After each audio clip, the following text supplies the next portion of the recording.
ಏನ್ ಮಾಡ್ತಾ ಇದ್ಯಾ? ಅಯ್ಯಯ್ಯೋ ಯಜಮಾನ್ರೆ,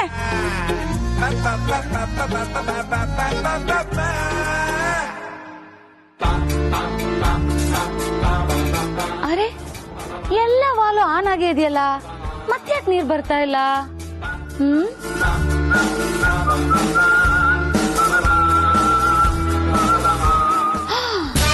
ಯಜಮಾನ್ರೆ, ಅಡ್ಗೆ ಮನೇಲಿ ನೀರ್ ಬರ್ತಿರ್ಲಿಲ್ಲ ಅಂತ ನೀರ್ ತಗೊಂಡ್ ಹೋಗೋಣ ಅಂತ ಬಂದೆ, ಅಷ್ಟ್ರೊಳಕ್ಕೆ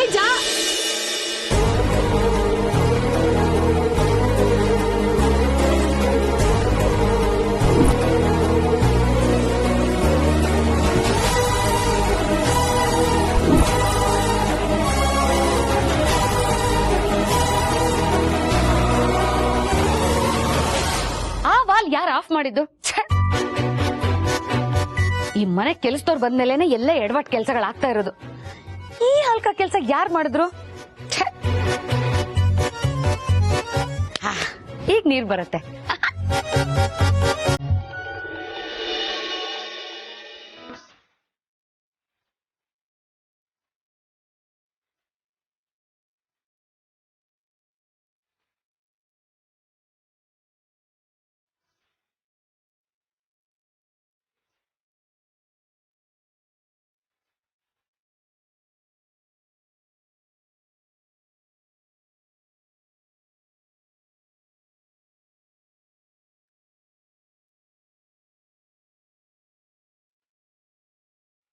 ಪಾರ್ವತಿ, ಈ ಕಡೆ ಬಾ.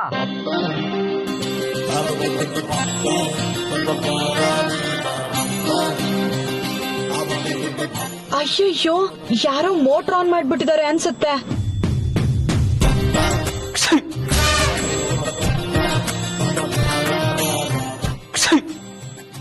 ಯಜಮಾನ್ರೆ, ನೀವ್ ತಣ್ಣೀರಲ್ಲಿ ನೆಂದ್ರಲ್ಲ, ಅದಕ್ಕೆ ನಿಮಗ್ ನೆಗಡಿ ಆಗಿದೆ ಅನ್ಸುತ್ತೆ. ಬನ್ನಿ, ಬಿಸಿ ನೀರಿನ ಹಬೆ ಕೊಡ್ತೀನಿ.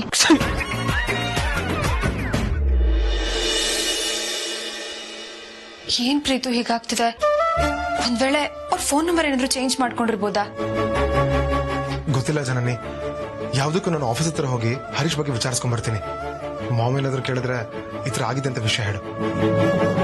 ಪ್ರೀತು, ಹರೀಶ್ ಅವರಿಂದ ಆ ಹುಡುಗಿ ಬಗ್ಗೆ ನಮಗ್ ಗೊತ್ತಾಗತ್ತಲ್ವಾ? ಖಂಡಿತ ಗೊತ್ತಿರುತ್ತೆ. ನೀನು ಯೋಚನೆ ಮಾಡಬೇಡ, ನಾನು ಹೋಗಿ ಬರ್ತೇನೆ.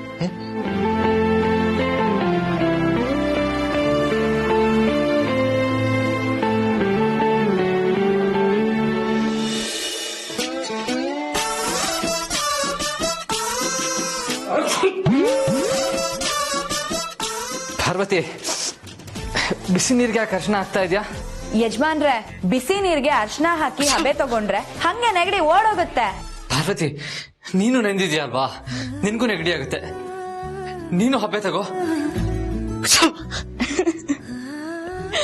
ಯಜಮಾನ್ರೆ, ನಾನೇ ನಿಮ್ ತರ ಸಿಟಿಲ್ ಹುಟ್ಟಿ ಬೆಳ್ದೋಳ, ಹಳ್ಳಿಲ್ ಹುಟ್ಟಿ ಬೆಳ್ದೋಳು, ಅದ್ರಲ್ಲೂ ರಾಗಿ ಮುದ್ದೆ ತಿನ್ಕೊಂಡ್ ಬೆಳ್ದೋಳು ನಾನು. ನನ್ನ ಹತ್ರ ನೆಗಡಿ ಗಿಗಡಿ ಎಲ್ಲ ಸುಳಿಯೋದೇ ಇಲ್ಲ.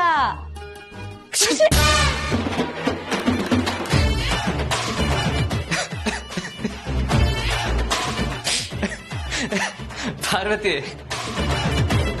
ನೆಗಡಿಗೆ ಹಳ್ಳಿಯವರು ಸಿಟಿಯವರು ಅಂತ ಏನು ಇಲ್ಲ, ಎಲ್ರಿಗೂ ಬರುತ್ತೆ. ಬಾ, ನೀನು ಹಬ್ಬೆ ತಗೋ. ಪರವಾಗಿಲ್ಲ ಯಜಮಾನ್ರೆ, ನೀವೇ ತಗೊಳ್ಳಿ. ಪಾರ್ವತಿ, ಇವಾಗ ನೀನ್ ಹಬ್ಬೆ ತಗೊಳ್ತೀಯೋ ಇಲ್ವೋ? ನೀನ್ ತಗೊಳ್ಳಿಲ್ಲ ಅಂದ್ರೆ ನಾನು ತಗೊಳಲ್ಲ.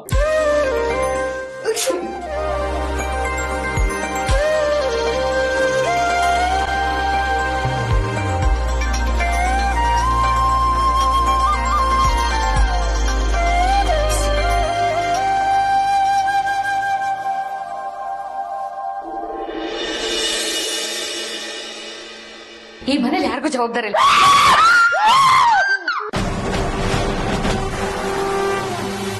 ಧಾಮಿನಿ, ಏನೇ ನೀನ್ ಅವತಾರ? ಅವತಾರ ಅಲ್ಲ ಕಣ್ರಿ, ಅಲಂಕಾರ. ಯಾವ ಖುಷಿಗೋ ರೀ, ಸ್ಕಿನ್ನು ಫಳಫಳ ಅಂತ ಹೊಳಿಯುತ್ತಂತೆ. ಇದನ್ನ ಹಾಕೊಂಡ್ರಿ, ಅದಕ್ಕೆ ಫೇಸ್ ಎಲ್ಲ ಪ್ಯಾಕ್ ಮಾಡ್ಕೊಂಡ್ಬಿಟ್ಟಿದೀನಿ ಕಣ್ರಿ. ದಾಮು, ಮದುವೆ ಆಗಿ ವಯಸ್ಸಿಗೆ ಬಂದಿರೋ ಮಕ್ಳಿದ್ರು ಇಂಥ ತಿರ್ಪೆ ಶೋಕಿ ಬೇಕಾ? ಮಕ್ಳು ದೊಡ್ಡವರಾಗಿದ್ದಾರೆ ಅಂತ ನಾವ್ ಅಲಂಕಾರ ಮಾಡ್ಕೊಳ್ಳೋದನ್ನೇ ಬಿಟ್ಬಿಡ್ಬೇಕಾ? ರೀ, ಮಕ್ಳು ಚಿಕ್ಕವರಿದ್ದಾಗ ಅಷ್ಟೇ ನಮ್ ಮಾತ್ ಕೇಳೋದು. ಬೆಳೆದು ದೊಡ್ಡವರಾದ್ಮೇಲೆ ಅವ್ರ ಸಂಗಾತಿಗಳು ಹೇಳ್ದಂಗೆ ಕೇಳೋದು. ನಮ್ಮನ್ನ ಫುಟ್ಬಾಲ್ ಮಾಡ್ಕೊಂಡ ಹಿಂಗ್ ಕಾಲಲ್ಲಿ ಕಸ ಹೊಡೆದಂಗ್ ಹೊಡಿತಾರೆ. ಅವರಿಗೋಸ್ಕರ ನಾವ್ ಯಾಕ್ರಿ ಬದ್ಲಾಗ್ಬೇಕು? ಯಾಕೆ ಬದ್ಲಾಗ್ಬೇಕು? ಆಹಾ, ಎಲ್ಲಾ ಮಕ್ಳಿಗೂ ನಿನ್ನಂತ ಅಮ್ಮಂದ್ರು ಸಿಕ್ಕಿದ್ರೆ ಮುಗೀತು ಕತೆ. ಯಾರ್ದು? ಮಕ್ಕಳದು. ರೀ ಬನ್ನಿ ಕಡೆ ನಾನು ಫೇಸ್ ವಾಶ್ ಮಾಡ್ಬೇಕು. ಅಯ್ಯೋ ನಿನ್ನ ತೊಂಡ ಕಟ್ಕೊಂಡಿದ್ದೀನಿ ನೋಡು, ನನ್ನ ಕರ್ಮ ಅನುಭವಿಸ್ಬೇಕು.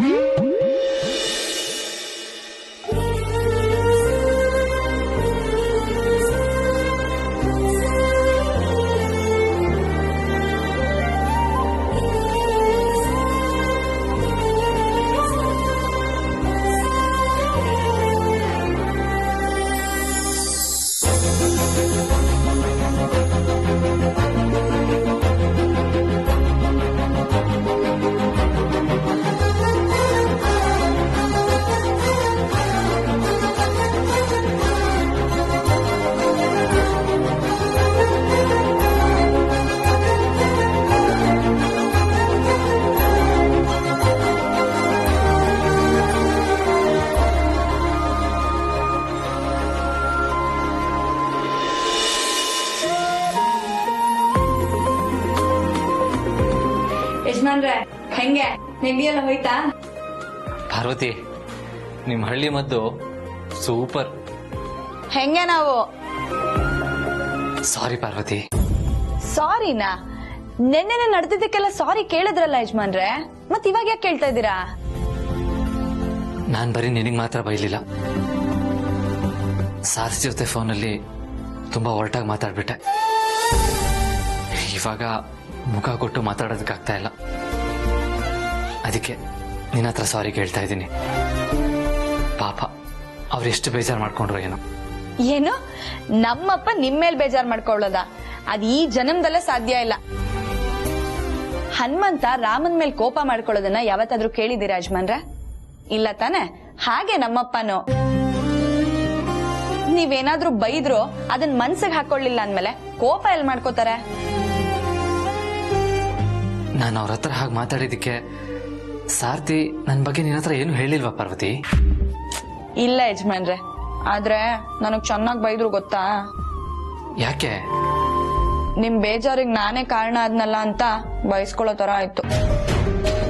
ಅಂದ್ರೆ ಸಾರ್ತಿಗೆ ಅಲ್ಲಿ ಏನ್ ನಡೀತು ಅಂತ ಎಲ್ಲ ಹೇಳ್ಬಿಟ್ಯಾ?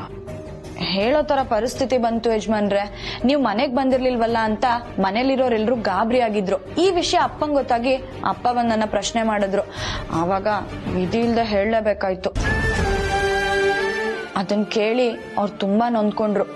ಆಕಾಶದ ತರ ವಿಶಾಲವಾಗಿರೋ ನಿಮ್ ಮನ್ಸಿಗೆ ನೋವಾಯ್ತಲ್ಲ ಅಂತ ತುಂಬಾ ಬೇಜಾರ್ ಮಾಡ್ಕೊಂಡ್ರು. ಆಕಾಶ ಎಷ್ಟೇ ವಿಶಾಲವಾಗಿದ್ರು ನಕ್ಷತ್ರಕ್ಕೆ ಬೆಲೆ ಜಾಸ್ತಿ ಪಾರ್ವತಿ.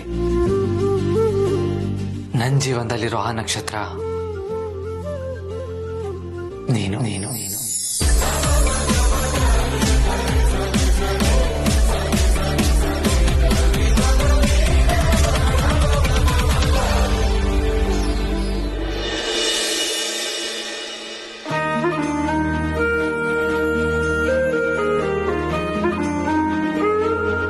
ಲೇ ಪಂಡ್ರಾಪುರ್ ಪಾರ್ವತಿ, ಎಲ್ಗೆ ಹೋಗಿದ್ದೆ? ಅದು ಯಜಮಾನ್ರಿಗೆ ಹಬೆ ಕೊಡೋದಕ್ಕೆ ಹೋಗಿದ್ದೆ ಮೇಡಮ್.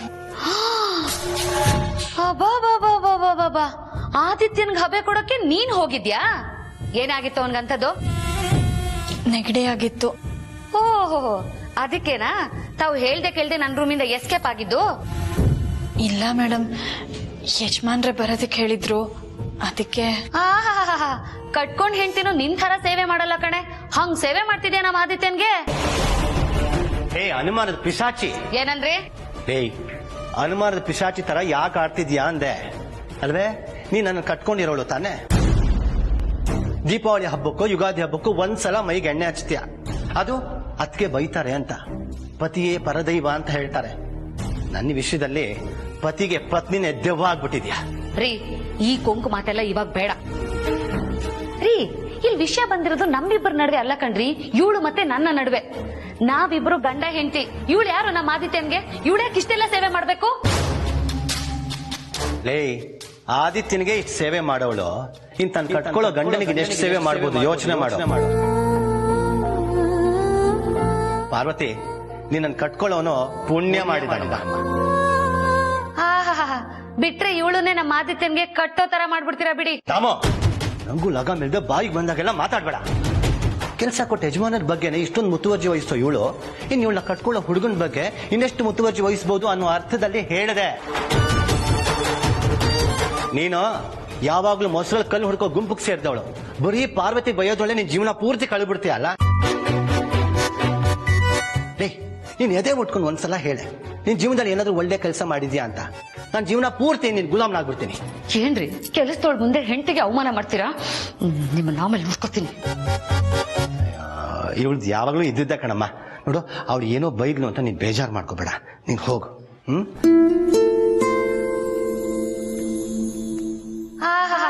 ಬಿಟ್ರೆ ಇವಳನ್ನೇ ನಮ್ಮ ಮಾತಿಗೆ ಕಟ್ಟೋ ತರ ಮಾಡ್ಬಿಡ್ತೀರಾ ಬಿಡಿ.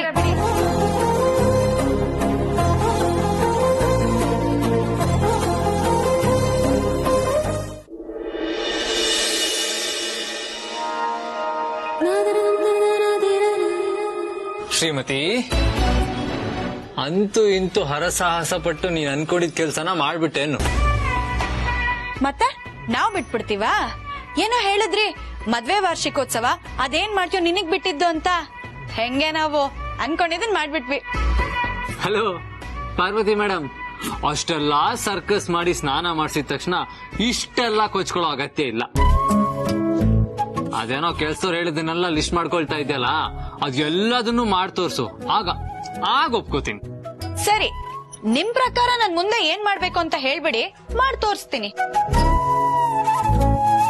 ಅದು ತಾವ್ ಅನ್ಕೊಂಡಷ್ಟು ಸುಲಭ ಅಲ್ಲ ಪಾರ್ವತಿ ಮೇಡಮ್. ಮತ್ತೆ ನಾನು ಇನ್ನೇನ್ ಮಾಡ್ಬೇಕು ಹೇಳಿ ಆದಿತ್ಯ ಸರ್? ಏನೋ ಸಾರ, ನೀನ್ ನನ್ನ ಈ ಸಾರು ಗೀರು ನನ್ಗೆ ಇಷ್ಟ ಆಗಲ್ಲ. ಮತ್ತೆ ಇನ್ನೇನಂತ ಕರೀಲಿ? ಅದೇ ಯಜಮಾನ್ರೇ ಅಂತ ಪ್ರೀತಿಯಿಂದ ಕರಿತಲ್ಲ, ಕರೆದ್ರೆ ಸಾಕು. ಸರಿ, ಹಾಗೆ ಕರಿತೀನಿ.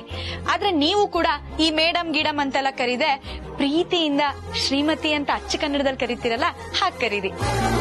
ಓಹೋ, ತಮ್ಗೆ ಕನ್ನಡ ಅಂದ್ರೆ ಅಷ್ಟೊಂದ್ ಇಷ್ಟನಾ? ಹಾ, ಕ ಅನ್ನೋ ಅಕ್ಷರಕ್ಕೆ ಅಗಾಧವಾದ ಶಕ್ತಿ ಇದೆ. ಕನ್ನಡ, ಕರ್ನಾಟಕ, ಕಸ್ತೂರಿ, ಕಲ್ಪತರು ಇವೆಲ್ಲ ಶುರುವಾಗೋದು ಕ ಅನ್ನೋ ಅಕ್ಷರದಿಂದ.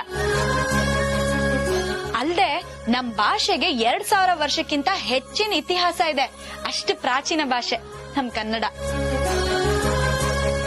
8 ಜ್ಞಾನಪೀಠ ಪ್ರಶಸ್ತಿ ಬಂದಿರೋ ಮಹನೀಯರುಗಳು ಹುಟ್ಟಿರೋ ನಾಡಿದು. ಅಣ್ಣವ್ರೆ ಹೇಳಿಲ್ವಾ, ಹುಟ್ಟಿದರೆ ಕನ್ನಡ ನಾಡಲ್ಲಿ ಹುಟ್ಟಬೇಕು, ಮೆಟ್ಟಿದರೆ ಕನ್ನಡ ಮಣ್ಣ ಮೆಟ್ಟಬೇಕು, ಬದುಕಿದ್ದು ಜಟಕ ಬಂಡಿ. ಕೇಳಿಲ್ವಾ ಯಜಮಾನ್ರೆ? ಇಂಥ ಕನ್ನಡ ನಾಡಲ್ಲಿ ಹುಟ್ಟಿ ನಮ್ ಭಾಷೆ ಮಾತಾಡಿಲ್ಲ ಅಂದ್ರೆ ಹೇಗೆ ಸ್ವಾಮಿ? ಜೈ ಭುವನೇಶ್ವರಿ. ಆಯ್ತು ಆಯ್ತು, ಈಗ ನಮ್ಗೆ ಕನ್ನಡ ಭಾಷಾ ಜ್ಞಾನೋದಯ ಆಯ್ತು. ಇನ್ಮೇಲೆ ನಾವು ನಿಮ್ ಜೊತೆ ಕನ್ನಡದಲ್ಲೇ ಮಾತಾಡ್ತೀವಿ. ಈ ವಿಷಯಕ್ಕೆ ಬರೋಣವಾ? ಸರಿ, ಈಗ ಹೇಳಿ ನಾನೇನ್ ಮಾಡ್ಬೇಕು? ಹೋದ್ ವರ್ಷ ಇದೇ ದಿನ ಅಂದ್ರೆ ನಾನು ನಿನಗೆ ತಾಳಿ ಕಟ್ಟಿದ ದಿನ ನೀನ್ ಯಾವ ಸೀರೆ ಉಟ್ಕೊಂಡಿದ್ಯೋ ಅದೇ ಸೀರೆನ ಇವತ್ತು ನೀನು ಉಟ್ಕೋಬೇಕು. ಯಜಮಾನ್ರೆ, ನನ್ಗೂ ಏನೋ ಆ ಸೀರೆ ಉಟ್ಕೋಬೇಕು ಅಂತ ಆಸೆ ಇದೆ. ಆದ್ರೆ ಅಪ್ಪ ಅಖಿಲಮ್ಮ ಇವತ್ ಯಾಕೆ ನೀನ್ ಈ ಸೀರೆ ಉಟ್ಕೊಂಡಿದ್ಯಾ ಅಂತ ಕೇಳಿದ್ರೆ ನಾನು ಏನಂತ ಉತ್ತರ ಕೊಡ್ಲಿ? ಅದೆಲ್ಲ ನನಗೆ ಗೊತ್ತಿಲ್ಲ ಶ್ರೀಮತಿ. ಇವತ್ತು ನಮ್ಮ ಮದುವೆಯ ಮೊದಲನೇ ವಾರ್ಷಿಕೋತ್ಸವ. ನೀನು ಗಂಡನ್ ಮನೆಗೆ ಕೊಟ್ಟಿರೋ ಸೀರೆನೇ ಉಟ್ಕೋಬೇಕು. ಆಗ್ಲೇ ನಿನಗೊಂದು ಮುತ್ತ ಇದೆ ಕಳೆ ಬರೋದು. ಇಲ್ಲ ಅಂದ್ರೆ ನೀ ನನ್ ಹೆಂಡತಿ ಹೇಗೆ ಅನ್ಸ್ಕೋತೀಯ ಹೇಳು?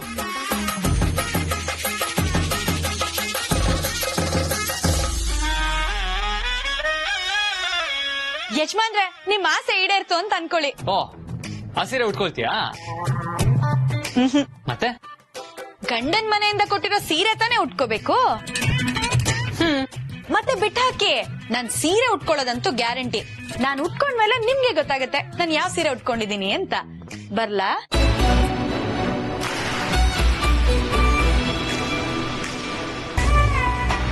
ಶ್ರೀಮತಿ, ನಿನ್ನ ಸೀರೆ ನೋಡೋದಕ್ಕೆ ಕಾಯ್ತಾ ಇರ್ತೀನಿ.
ನಮ್ಮ ಯಜಮಾನ್ರು ಯಾವಾಗ್ಲೂ ಕ್ಷೇಮವಾಗಿರ್ಬೇಕು.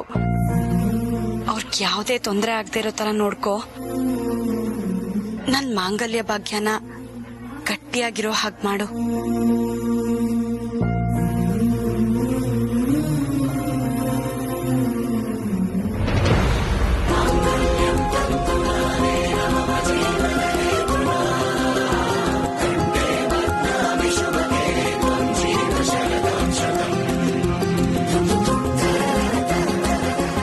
ಪಾರ್ವತಿ,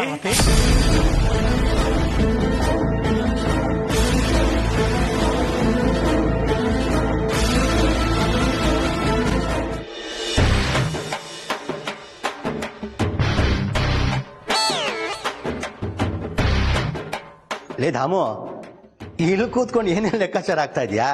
ಅಲ್ಲ ರೀ, ಈ ವಯಸ್ಸಿಗೆ ಬಂದಿರೋ ಪಾರ್ವತಿ ನಮ್ಮ ಅನುಷ್ಕನ್ ಮದ್ವೆ ಆಗ್ಬೇಕಾಗಿರೋ ನಮ್ಮನೆ ಮಗ ಆದಿತ್ಯನ್ ಸುತ್ತಾನೆ ಸುತ್ಕೊಂಡು ಅವನಿಗೆ ಬೇಕಾದಾಗೆಲ್ಲ ಬಿಸಿ ಬಿಸಿ ಕಾಫಿ ಕೊಟ್ಕೊಂಡು ಅವನಿಗೆ ಅದೇನೋ ಆ ಶಾಖ ಕೊಟ್ಕೊಂಡು ಅವ್ನು ಸುತ್ತ ಓಡಾಡ್ತಿದ್ದಾಳಲ್ಲ, ಇದನ್ನೆಲ್ಲ ನೋಡ್ತಿದ್ರೆ ನಿಮ್ಗೇನ್ ಅರ್ಥ ಕೊಡುತ್ತೆ ಅಂತ ಅನ್ಸುತ್ತೆ? ಲೇ, ಪಾರ್ವತಿಗೆ ಆದಿತ್ಯನ ಮೇಲೆ ಕಾಳಜಿ ಗೌರವ ಇದನ್ನು ಅರ್ಥ ಕೊಡುತ್ತೆ. ನಿಮ್ ತಲೆ. ಅವಳಿಗೆ ಆದಿತ್ಯನ ಮೇಲೆ ಬೆಟ್ಟದಷ್ಟು ಇಷ್ಟ ಇದೆ ಅನ್ನೋ ಅರ್ಥ ಕೊಡುತ್ತೆ. ಅದಕ್ಕೆ ಅವಾಗವಾಗ ಅವನಿಗೆ ಕಾಫಿ ಕೊಡೋದು ಶಾಖ ಕೊಡೋದು ಮಾಡ್ತಾ ಮಾಡ್ತಾ ಅವನನ್ನ ಕ್ಯಾಚ್ ಹಾಕೊಳ್ಳೋ ಪ್ಲಾನ್ ಮಾಡ್ತಿದ್ದಾಳ ಅವಳು. ನಿನ್ ಜನ್ಮಕ್ಕಿಷ್ಟು. ಲೇ, ಈ ಮಾತನ್ನ ನನ್ ಮುಂದೆ ಹೇಳಿದಕ್ಕೆ ನೀ ಬಚಾವಾಗಿದ್ಯಾ? ಅದೇ ಅದಕ್ಕೆ ಮುಂದೆ ಹೇಳಿದ್ರೆ ನೀನು ಕಥೆನ ಮುಗ್ದಿರೋದು. ಯಾಕೆ ಈ ರೀತಿ ಆಡ್ತಿದ್ಯಾ? ಈ ಜನ್ಮದಲ್ಲಿ ನೀನ್ ಬದಲಾಗಲ್ಲ ನೋಡು. ನಾನ್ ಇರೋದೇ ಹೀಗೆ. ಯಾರಿಗೋಸ್ಕರನೋ ನನ್ ಗುಣನ ನಾನ್ ಬದಲಾಯಿಸ್ಕೊಳ್ಳಲ್ಲ. ಹುಟ್ಟು ಗುಣ ಸುಟ್ರು ಹೋಗಲ್ಲ ಅಂತಾರಲ್ಲ, ಹಾಗೆ ನೀವೇನ್ ಬೇಕಾದ್ರೂ ಅನ್ಕೊಳ್ಳಿ, ನಾನ್ ತಲೆ ಕೆಡ್ಸ್ಕೊಳಲ್ಲ. ಅರ್ಥ ಆಯ್ತಾ? ಲೇ, ಹೋಗಿ ಹೋಗಿ ನಿನ್ನ ಹತ್ರ ಮಾತಾಡ್ತಿದ್ದೀನಿ ನೋಡು. ನನ್ ತಲೆಯಲ್ಲಿ ಬುದ್ಧಿ ಇಲ್ಲ. ಏನಾದ್ರೂ ಮಾಡ್ಕೊಂಡು ಹಾಳಾಗೋಗು. ಹೋಗ್ರಿ ಹೋಗಿ, ನೀವು ಶಾಪ್ ಹಾಕಿದ್ರೆ ನನ್ಗೇನ್ ತಟ್ಟಲ್ಲ. ನಾನ್ ಇರೋದೇ ಹಿಂಗೆ. ಆದ್ರೂ ಇದ್ ಹೆಂಗೆ ಅಂತ ಅರ್ಥ ಆಗ್ತಿಲ್ವಲ್ಲ.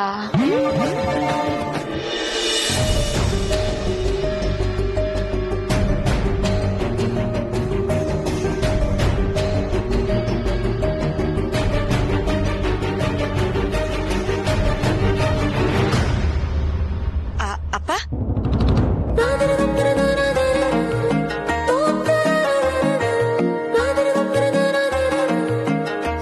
ಪಾರು, ಇವತ್ತೆಷ್ಟು ಮುದ್ದ ಕಾಣ್ತಿದೆಯಲ್ಲೇ. ನೋಡೋದಕ್ಕೆ 2 ಕಣ್ಣು ಸಾಲದು, ನನ್ನ ದೃಷ್ಟಿನೇ ಬೀಳುತ್ತೆ. ಮಗಳೇ, ಇವತ್ ನೀನ್ ಹೇಗ್ ಕಾಣಿಸ್ತಾ ಇದೆಯಾ ಗೊತ್ತಾ? ಹೊಸದಾಗಿ ಮದುವೆ ಆಗಿರ್ತಾರಲ್ಲ ಮದುಮಗಳು, ಹಾಗೆ ಕಾಣಿಸ್ತಾ ಇದೀಯ. ಕತ್ತಲ್ಲಿ ತಾಳಿ, ಕಾಲಲ್ಲಿ ಕಾಲುಂಗ್ರ, ಅಷ್ಟಿಲ್ಲ ಅಷ್ಟೇ.